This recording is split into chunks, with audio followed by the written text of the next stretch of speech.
तांत्रिक के आसपास का माहौल बहुत ही डरावना था। उसके पास से अजीब अजीब आवाजें आ रही थीं।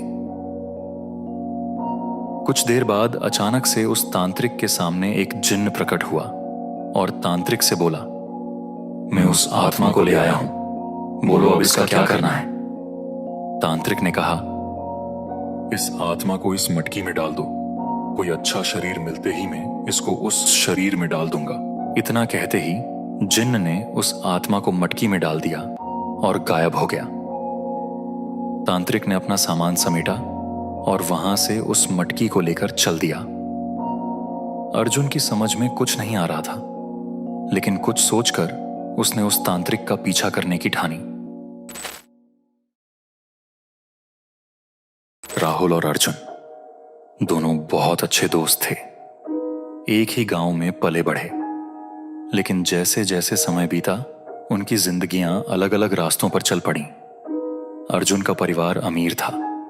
उसकी जिंदगी में चमक दमक थी, खूबसूरत कार, महंगे कपड़े और शानो शौकत की जिंदगी।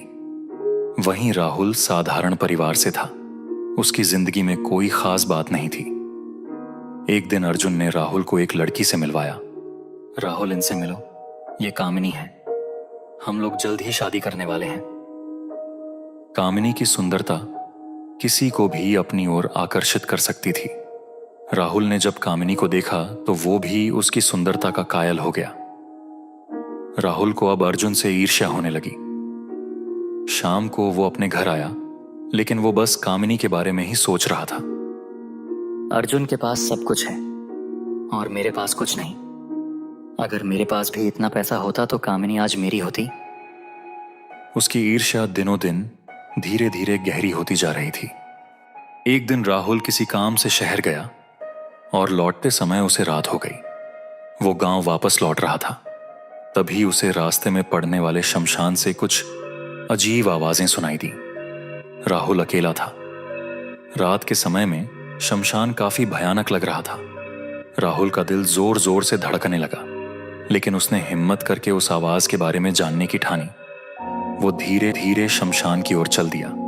जैसे ही वो शमशान के पास आया, उसने देखा कि एक तांत्रिक आंखें बंद करके बैठा हुआ है और वो कुछ मंत्रों का उच्चारण कर रहा था। उसके पास एक अजीब सी किताब भी रखी हुई थी। तांत्रिक के आसपास का माहौल बहुत ही डरावना था। उसके पास से अजीब अजीब आवाजें आ रही थीं। कुछ देर बाद अचानक से उस तांत्रिक के सामने एक जिन्न प्रकट हुआ और तांत्रिक से बोला, मैं उस आत्मा को ले आया हूं, बोलो अब इसका क्या करना है। तांत्रिक ने कहा, इस आत्मा को इस मटकी में डाल दो, कोई अच्छा शरीर मिलते ही मैं इसको उस शरीर में डाल दूंगा। इतना कहते ही जिन्न ने उस आत्मा को मटकी में डाल दिया और गायब हो गया। तांत्रिक ने अपना सामान समेटा और वहां से उस मटकी को लेकर चल दिया। अर्जुन की समझ में कुछ नहीं आ रहा था, लेकिन कुछ सोचकर उसने उस तांत्रिक का पीछा करने की ठानी। तांत्रिक मटकी उठाकर तेजी से आगे आगे चल रहा था। राहुल कुछ दूरी से उसका पीछा कर रहा था। तभी तांत्रिक को रास्ते में एक व्यक्ति मिलता है।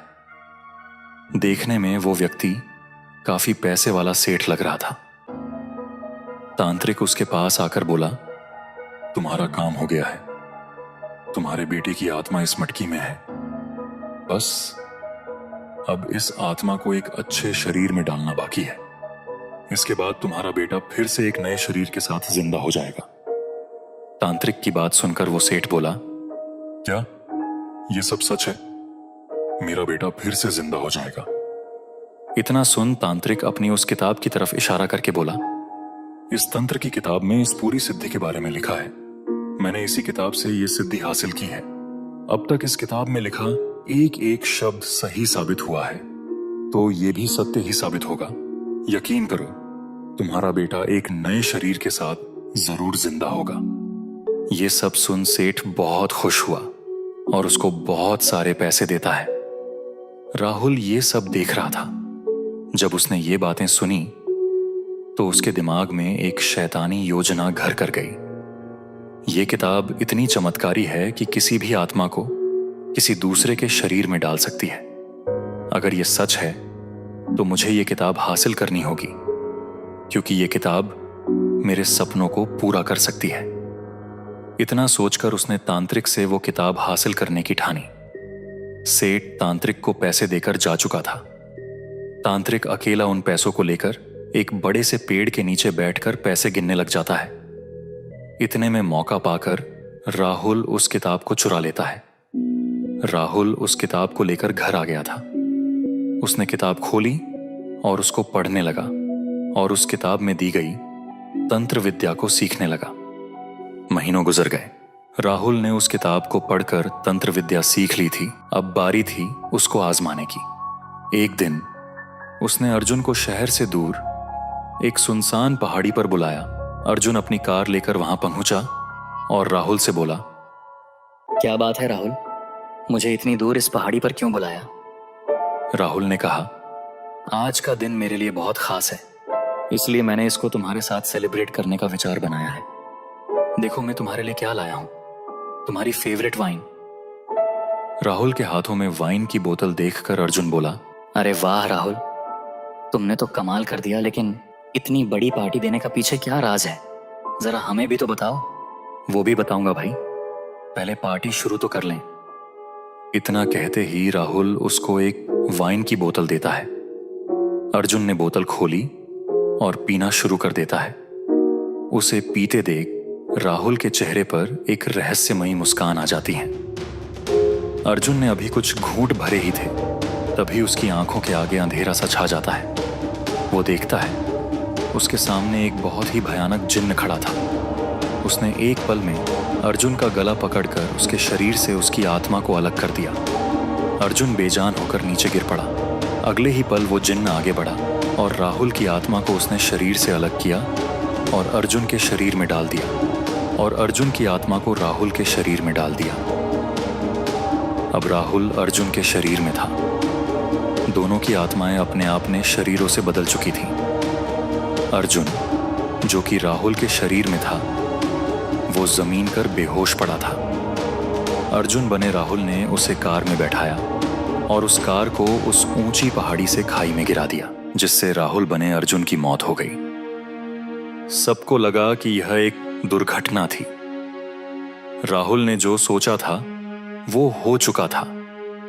वो उस पहाड़ पर अकेला जोर जोर से हंसते हुए बोला, अब राहुल अर्जुन के शरीर में रहकर अर्जुन की जिंदगी जिएगा। अर्जुन की सारी दौलत अब मेरी होगी और उसकी प्रेमिका कामिनी भी। इस घटना के 1 महीने बाद राहुल, जो अर्जुन के शरीर में था, उसने कामिनी से शादी कर ली। शादी के कुछ दिन बाद कामिनी को कुछ अर्जुन के व्यवहार अजीब लगने लगा। अर्जुन के हाव भाव बदल गए। वह जो बातें करता था वो अर्जुन जैसी नहीं थी। उसने ये सारी बातें अपनी माँ को बताई। माँ, मुझे अर्जुन के साथ कुछ अजीब सा लगता है। ऐसा लगता है कि जैसे वो अर्जुन ना होकर राहुल हो। कामिनी की बात सुनकर उसकी माँ बोली, ये तुम कैसी बातें कर रही हो कामिनी? ऐसा तुम कैसे बोल सकती हो? माँ, मैं सच कह रही हूँ। मैंने अर्जुन के साथ काफ़ी समय गुजारे। मेरे साथ गुजारे पल उसे ज़रा भी याद नहीं है। उसे सिर्फ वो चीज़ें याद हैं जिनमें राहुल उसके साथ था। इसके अलावा उसे ऑफिस के लेन देन के बारे में भी कुछ नहीं पता। और ये सब राहुल की मौत के बाद से शुरू हुआ है। अर्जुन अपनी पिछली जिंदगी मानो बिल्कुल भूल चुका है माँ, और उसके बात करने का अंदाज भी बिल्कुल राहुल जैसा हो गया है। मेरी तो कुछ समझ में नहीं आ रहा माँ, मैं अब क्या करूँ? कामिनी की बातें सुनकर उसकी माँ भी परेशान हो गई, लेकिन फिर भी उसने कामिनी से कहा, देखो बेटा, राहुल उसका बहुत गहरा दोस्त था। हो सकता है कि उसकी मौत का अर्जुन को कोई सदमा लगा हो, इसलिए वो ऐसा कर रहा हो। पर तुम चिंता मत करो, समय के साथ सब कुछ ठीक हो जाएगा। अगले दिन अर्जुन ऑफिस के लिए तैयार हो रहा था। उसने कामिनी को उदास देख उससे पूछा, क्या बात है कामिनी? मैं तुम्हें कई दिनों से देख रहा हूं, तुम्हारा चेहरा मुरझाया हुआ क्यों रहता है? कामिनी ने कहा, कुछ नहीं अर्जुन, यूं ही। आप आराम से ऑफिस जाइए। ये क्या बात हुई भला? चलो कोई बात नहीं, आज मैं ऑफिस नहीं जाता। आज मैं पूरे दिन तुम्हारे साथ रहूंगा। नहीं नहीं अर्जुन, मैं बिल्कुल ठीक हूँ। तुम ऑफिस जाओ, घूमने हम शाम को चलते हैं। कामिनी की बात सुनकर अर्जुन ऑफिस जाने को तैयार हो जाता है, लेकिन जैसे ही वो चलने लगता है, कामिनी उसे पीछे से आवाज देती है, राहुल। हाँ कामिनी? तुम तो अर्जुन हो। राहुल का नाम सुनकर क्यों मुड़े? अर्जुन घबरा जाता है। वो सक पकाते हुए बोला, नहीं ऐसी कोई बात नहीं है। तुम कौन हो? तुम अर्जुन नहीं लगते। राहुल ने झट से जवाब दिया, क्या बात कर रही हो, मैं अर्जुन ही हूं। इतना कहकर राहुल वहां से चला जाता है। लेकिन कामिनी का शक बढ़ता गया। कामिनी ने राहुल के पुराने घर जाने का फैसला किया। पूरा घर खाली था।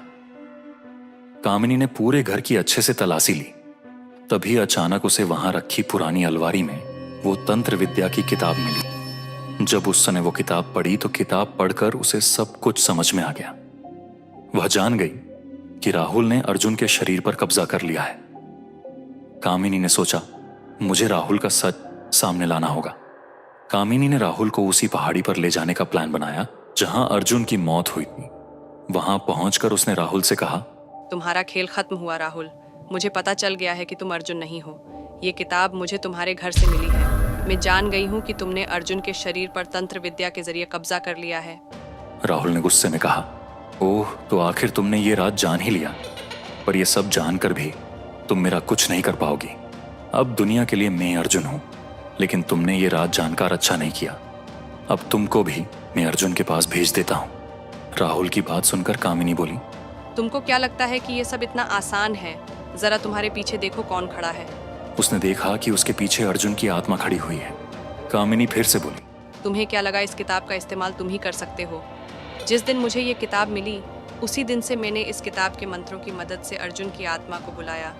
मैं तुम्हें यहाँ लेकर नहीं आई राहुल, बल्कि अर्जुन की आत्मा ने खुद तुम्हें यहाँ बुलाया है अपना बदला लेने के लिए। तभी अर्जुन राहुल को एक जोरदार मुक्का मारता है, जिससे राहुल का संतुलन बिगड़ जाता है और वो चिल्लाता हुआ खाई में गिर जाता है। कामिनी ने अर्जुन की आत्मा को शांति दी